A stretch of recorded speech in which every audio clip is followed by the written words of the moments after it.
रामकृष्ण हरी.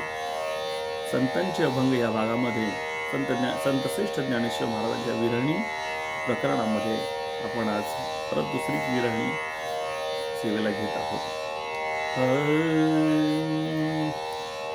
पाचा धामाचा घोंगडा नेसेन, पाचा दामाचा घोंगडा नेसेन, उरली मोट दे मी सेविन गे बाईये, उरली मोट ते मी सेविन गे बाईये. कामारी कामारी कामारी होऊन, कामारी कामारी कामारी होऊन, या गोपाळाचे घर रिघेन गे बाईये, या गोपाळाचे घर, या गोपाळाचे घर, या गोपाळाचे घर, या गोपाळाचे घर रिघेन गे बाईये. कामारी कामारी कामारी होऊन, कामारी कामारी कामारी होऊन, त्याचा उंबरा उशी साकरीन, त्याचा उंबरा उशी साकरीन, वरी येर झार मी सारीन गे बाईये, वरी येर झार मी सारीन गे बाईये. कामारी कामारी कामारी होऊन, कामारी कामारी कामारी होऊन, या गोपाळाचे घर रिघेन गे बाईये, या गोपाळाचे घर रिघेन गे बाईये. कामारी कामारी कामारी होऊन, कामारी कामारी कामारी होऊन, निवृत्ती ज्ञान देवा पुसतील वर्म, निवृत्ती ज्ञान देवा पुसतील वर्म, त्यांसी कामीन पुरे न गे बाईये, त्यांसी कामीन पुरे न गे बाईये. कामारी कामारी कामारी होऊन, कामारी कामारी कामारी होऊन, त्या गोपाळाचे घर रिघेन बगे बाईये, बाईये, या गोपाळाचे घर रिघेन गे बाईये. रामकृष्ण हरी. अतिशय अवघड, आमचे महाराज अतिशय सुंदर गातात. अवघड आहे ही विरहणी महाराजांची सगळ्यांसमोर मांडणं, तरी त्याचा प्रयत्न मनापासून करत आहोत.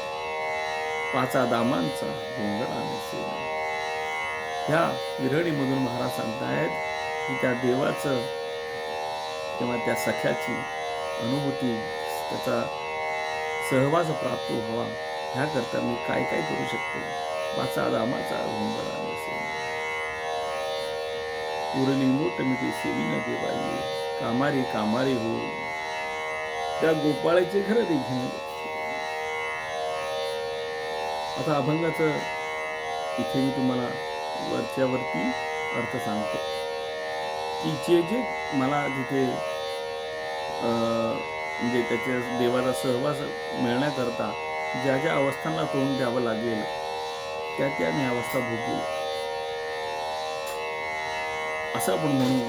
पाचा दामांचा म्हणजे पाच, समजा 5 तुकड्यांचं लुगडं जरी मला किंवा 5 तुकड्यांचे कपडे जरी मला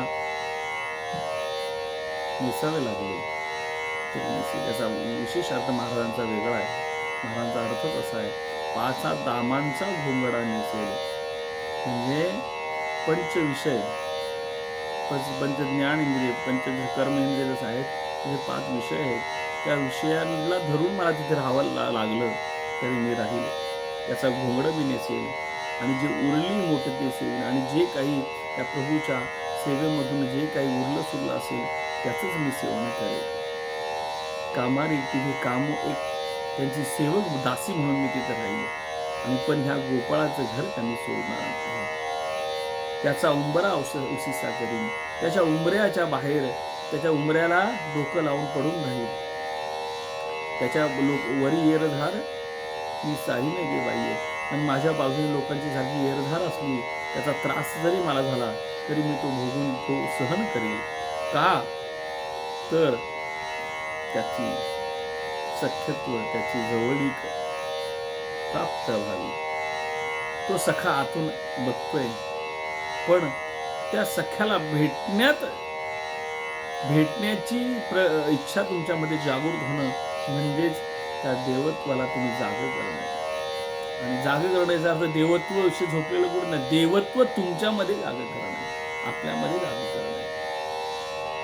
सामान्यच माणूस असतो, पण भक्ती प्रेमामध्ये न्हावून गेल्यावर, गुरुकृपा झाल्यावर ते देवत्व त्याच्यामध्ये विशेषत्वाने जागृत होतं. आणि आपण म्हणू लागतो मायबाप आहेत बरं का कसं विशेषत्वाने देवत्व जागृत झालं.